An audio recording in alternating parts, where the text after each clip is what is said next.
To continue our discussion on inequalities, we are going to move next into solving inequalities. So now that we know how to graph one, we know how to put it in interval notation, how do we solve a linear inequality?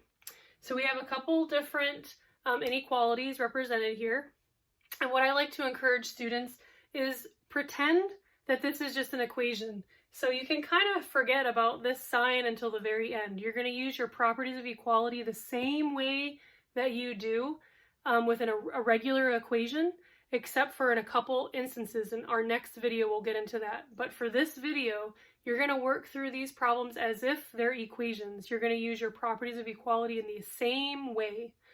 So that's just something that I like to let students know, because it might take away the apprehension of seeing something instead of an equal sign.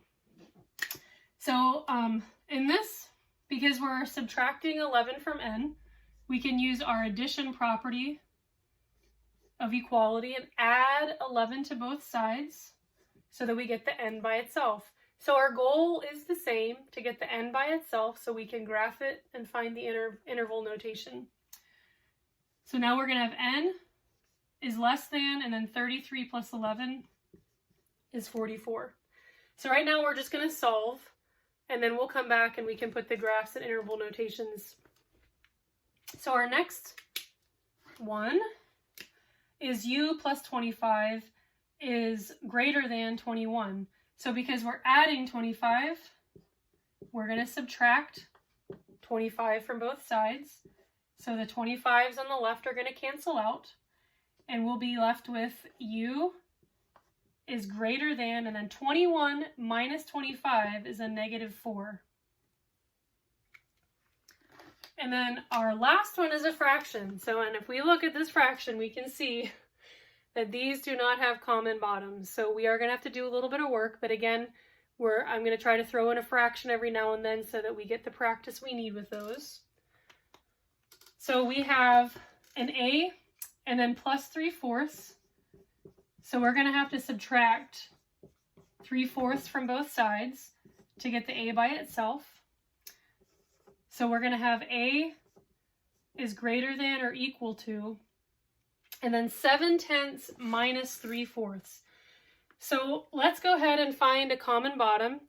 So we just need to find the multiples, so the least common multiple for both of them. And we know that 10 goes into 20 and 4 goes into 20. So what we're going to do is multiply this by 2, and whatever we do to the bottom, we do to the top.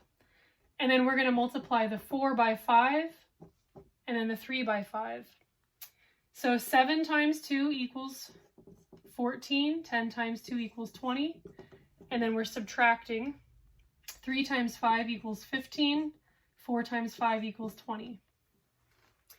So all we did was go ahead and make equivalent fractions that have a common denominator so that we can just subtract across the top.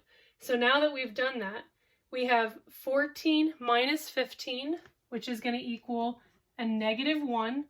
And when we're adding or subtracting across the top, the bottom stays the same. So now we have a is greater than or equal to a -1/20. So I'm going to come back up to the first one, and I'm just going to go ahead and graph this real simply so you can see how you would do it on homework or quiz or whatever. So our reference number is going to be a 44, so I'm going to put a 0 and a 44. And n is greater than 44. So because it's greater and it's not equal to it, it's going to be an open dot. Or I'm sorry, this is n is less than, excuse me. So because n is less than, our arrow is going to go towards the left.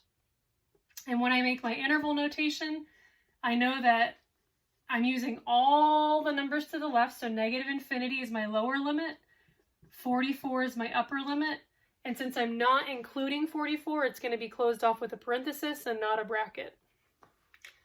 When I look at my next one, I have u is greater than a -4, so I'm going to go ahead and just put 0 and -4. So I always like you to reference the 0 so I can see you know where you're going, but obviously the scale is not important. So just go ahead and make sure you have a 0 and then your other reference number. So my reference number is -4, and it says that u is greater than that. So greater means I'm going to go to the right. And because I'm not including -4, it's going to be an open dot. -4 is going to be my lower limit. And again, because it's not included, I close it off with a parenthesis, put my comma, and my upper limit is going to be to positive infinity. And we know that infinity always gets closed off with another parenthesis. And then our last one, a is greater than -1/20. Go ahead and put a 0.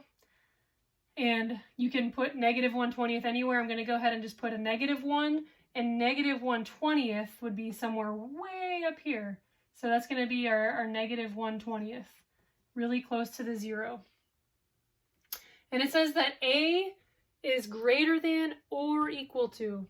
So I'm going to go ahead and close this dot in because we're including that limit. So, and it says that a is greater. So which way am I going to go in the number line? Well, greater means I'm going to go to the right. And when I do my interval notation, I am including this -1/20 as my lower limit. So it's going to get closed off with a bracket since it is being included. And my upper limit is going to be positive infinity. And infinity always gets closed off with a parenthesis. So this would be one, how you solve for the inequality, but then just again, some more practice on graphing it and writing it in interval notation.